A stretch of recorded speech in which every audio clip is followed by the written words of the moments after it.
Epstein. Yes. It left some lingering mysteries. One of the biggest ones is whether he ever worked for a American or foreign intelligence agency. The former Labor Secretary, who was Miami U.S. Attorney Alex Costa, he allegedly said that he did work for an intelligence agency. So could you resolve whether or not he did? And also, could you say why there was a minute missing from the jailhouse tape on the night of his death? Yeah, sure. If I Could I just interrupt for Sure. 1 second? Are you still talking about Jeffrey Epstein? This guy's been talked about for years. You're asking, we have Texas, we have this, we have all of the things. Yeah. And are people still talking about this guy, this creep? That is unbelievable. Do you want to waste the time, and do you feel like answering? I don't mind answering. I mean, I can't believe you're asking a question on Epstein at a time like this, where we're having some of the greatest success and also tragedy with what happened in Texas. It just seems like a desecration, but you go ahead.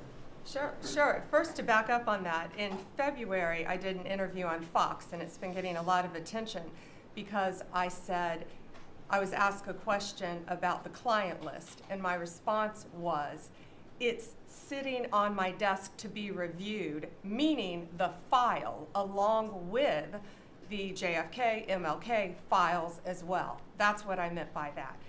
Also, to the tens of thousands of video, they turned out to be child porn downloaded by that disgusting Jeffrey Epstein. Child porn is what they were. Never going to be released, never going to see the light of day. To him being an agent, I have no knowledge about that. We can get back to you on that.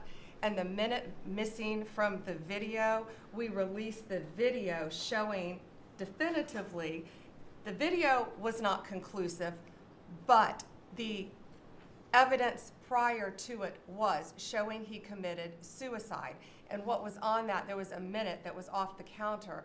And what we learned from Bureau of Prisons was every night, they redo that video. It's old, from like 1999. So every night the video is reset, and every night should have the same minute missing. So we're looking for that video to release that as well, showing that a minute is missing every night. And that's it on Epstein. Coming. But then a couple days ago, you issued a new tariff threat to members of the BRICS countries for if they aligned with anti-American policies. 10% charge. That would be India, Brazil. That's Russia, right, they have to pay South Africa. 10% if they're in BRICS. Because Right. BRICS was set up to hurt us.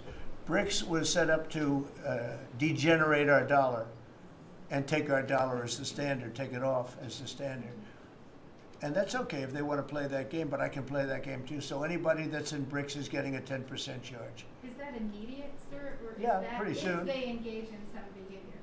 Well, if they're a member of BRICS, they're going to have to pay 10% tariff just for that one thing. And they won't be a member long. I thought BRICS was, I said this about a year ago, and it largely broke up.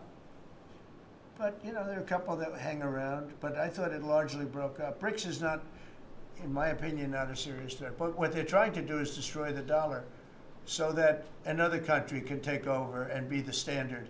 And we're not going to lose the standard at any time. If you have a smart president, you will never lose the standard. If you have a stupid president, like the last one, you would lose the standard. You wouldn't have the dollar as you.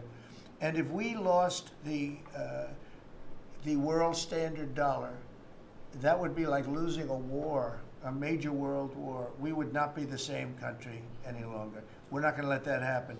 The dollar, you ever hear the expression, dollar is king? The dollar is king. We're going to keep it that way, okay?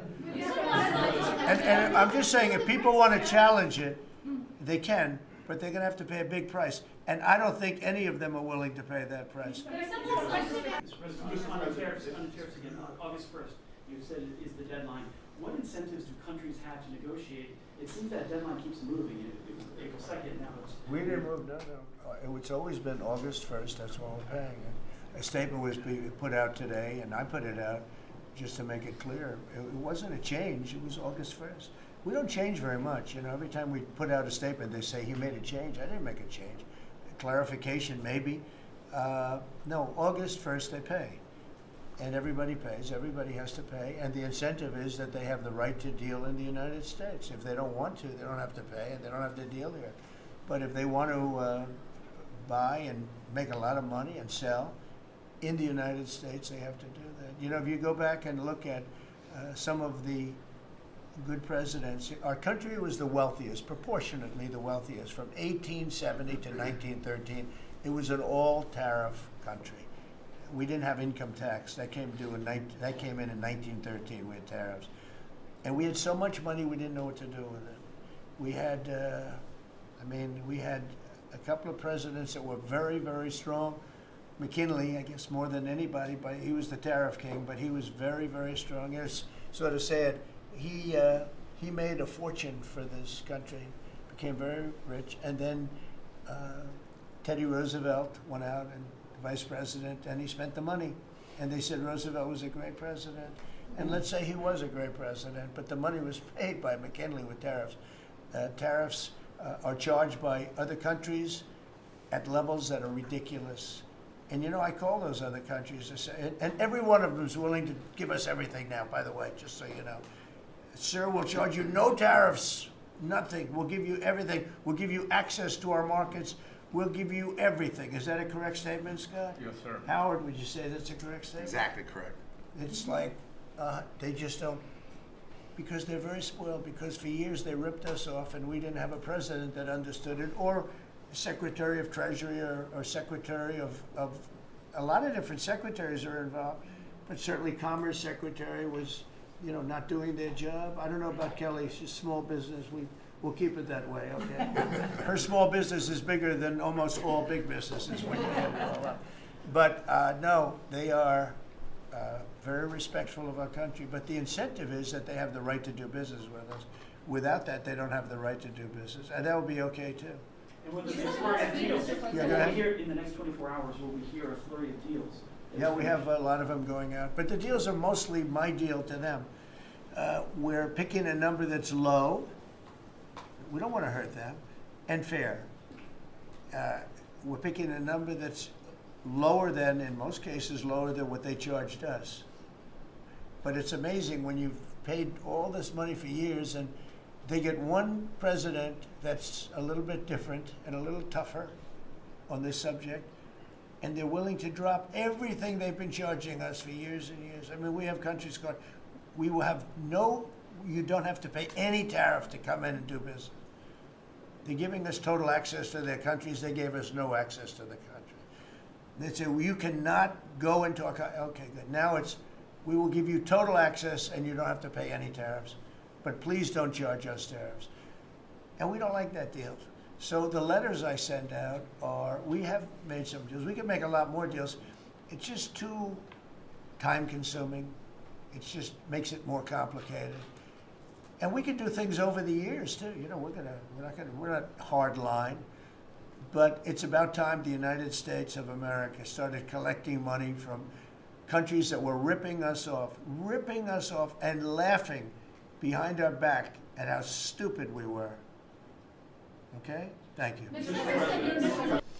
We're setting records now on energy, and there'll be nothing compared to what they'll be in about a year from now. But we're setting records, and wind is a very expensive form of energy. It's very bad for your beautiful surroundings, the plains and the valleys, and the birds are dying all over the place. You know, the whole thing is a disaster.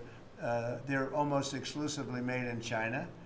Not that I have anything against China, because I don't have a great relationship with President Xi, but I asked him, how many wind farms do you have? He makes them, but they don't have a lot of wind farms, I'll tell you, very, very few. And wind is tremendously expensive and is very ugly. And if you own a house that's inside of a windmill, your house is worth less than half.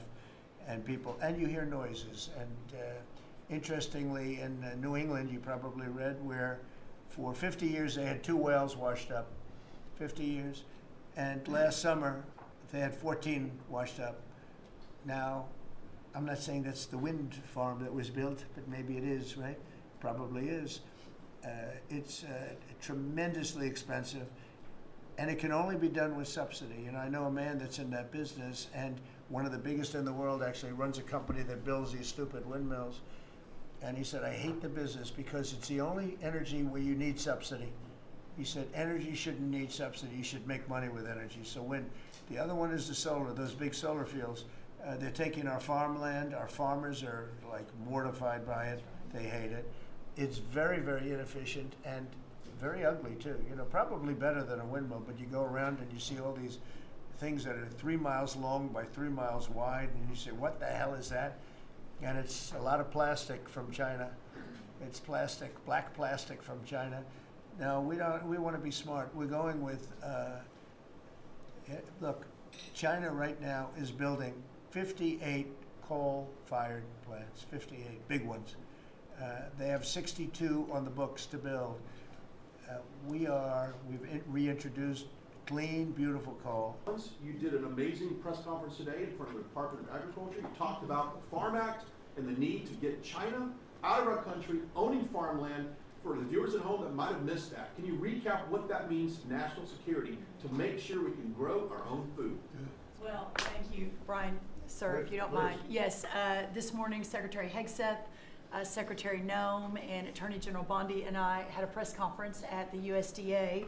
I just happened to have a chart in case it came up, but obviously the Chinese owning of farmland in our country is a massive national security issue. And for the media, you can see the yellow is where all of the farms have been purchased over the last number of years, and the red is around all of the military bases where that farmland has been purchased.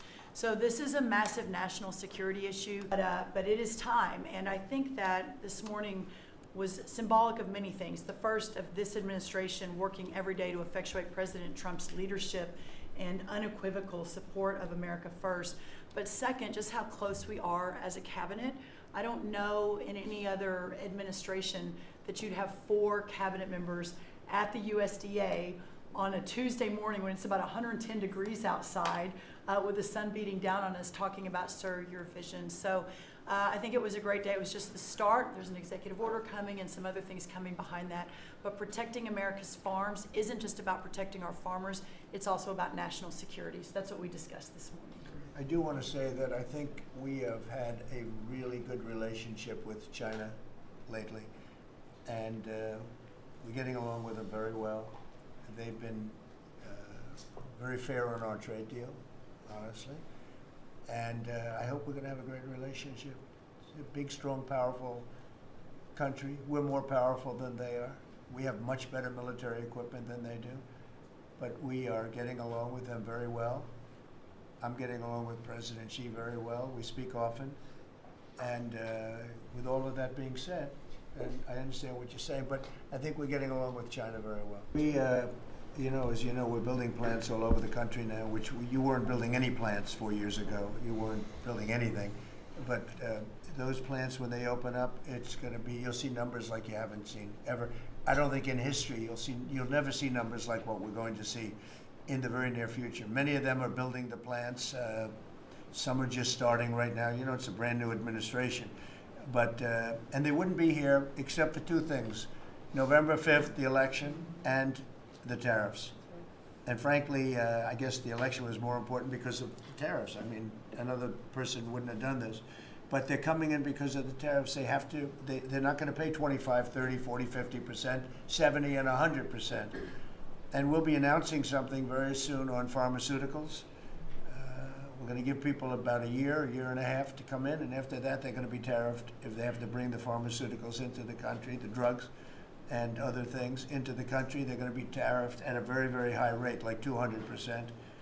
We'll give them a certain period of time to get their act together. But they were all here. Now they all left. They went to other places because we allowed, people that sat in this room allowed it to happen. And I don't allow it to happen. The people in this room don't allow it to happen. So we're going to be announcing pharmaceuticals, chips, and various couple of other things, big ones. We did steel, as you know, they're 50%. We did aluminum, 50%. Lumber just came out. Why don't you announce copper? And we did cars. And now, today we're doing copper. What would that tariff be on the section? I believe the tariff on copper, we're going to make it 50%. 50%.